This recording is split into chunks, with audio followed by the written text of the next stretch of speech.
आगे बढ़ेंगे, बात करेंगे रूस यूक्रेन युद्ध के बीच भारतीयों को सुरक्षित देश वापस लाने का अभियान जारी है।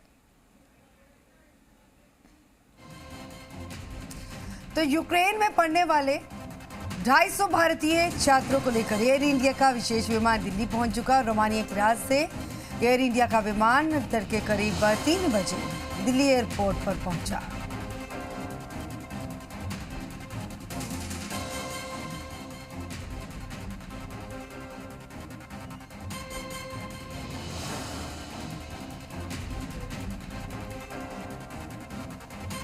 फिर से बता दें कि एयर इंडिया का विमान जो है दिल्ली पहुंच चुका है। रूस यूक्रेन के युद्ध के बीच में भारतीयों को एयरलिफ्ट कराने की लगातार अब भारत सरकार की तरफ से कोशिश को तेज कर दिया गया है। इसी दरमियान भारतीयों को सुरक्षित देश वापस लाने का अभियान जो इस वक्त जारी है, लगातार आप टीवी स्क्रीन पर भी देख सकते हैं। बड़ी संख्या में छात्र जो है एयर इंडिया के जरिए जो है दिल्ली लाए जा रहे हैं। मुंबई में लैंड कर रही हैं विमान। और ये भी बता दें कि यूक्रेन में पढ़ने वाले 250 भारतीय छात्रों को लेकर अब एयर इंडिया का विशेष विमान दिल्ली पहुंच चुका है। रोमानिया के राज से एयर इंडिया का विमान तड़के करीब 3 बजे दिल्ली एयरपोर्ट पर पहुंचा। उस वक्त की तस्वीरें आप अपनी टीवी स्क्रीन पर देख सकते हैं। इसी के दरमियान ये भी बता दें कि इससे पहले भी कई ऐसे छात्र थे वीडियो के जरिए जो लगातार भारत सरकार से मदद की अपील कर रहे थे, क्योंकि वतन वापसी की अपील उनकी तरफ से की गई थी, उनके परिवार की तरफ से की गई थी। उसके बाद भारत की तरफ से ये पहल की गई कि एयर इंडिया का विशेष विमान वहां पर भेजा गया। रोमानिया के से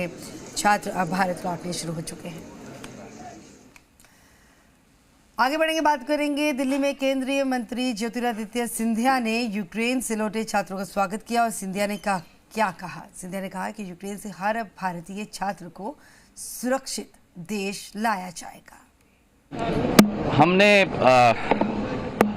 कई बच्चों की हमने कहानी सुनी, जिस वीरता से और जिस साहस से भी उन्होंने अपना दायित्व निभाया है, उनका ढाढ़स भी हमने बढ़ाया है। और हमने ये भी उनसे अनुरोध किया है कि अपने सहभागियों से, अपने मित्रों से ज़रूर ये हम लोगों का संदेश पहुंचाएं कि भारत सरकार का ये अभियान तब तक जारी रहेगा जब तक आखिरी नागरिक को हम वापस सुरक्षित भारत न लाएं।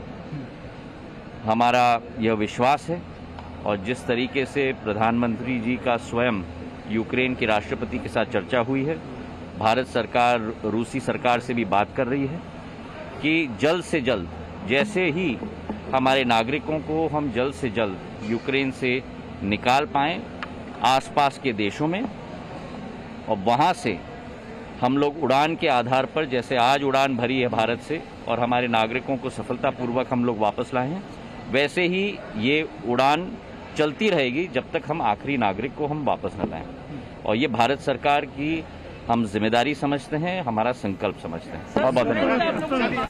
तो सिविल एविएशन मंत्री ज्योतिरादित्य मीडिया का मुखातिब होते हुए और तमाम जो कोशिशें भारत सरकार की तरफ से की जा रही हैं छात्रों को लाने के लिए, इसके बारे में जानकारी दी। फिलहाल आगे बढ़ेंगे, बात करेंगे भारतीय छात्रों को रोमानिया के राज से लेकर आने वाले विशेष विमान के क्रू ने क्या कुछ कहा, आइए सुनते हैं।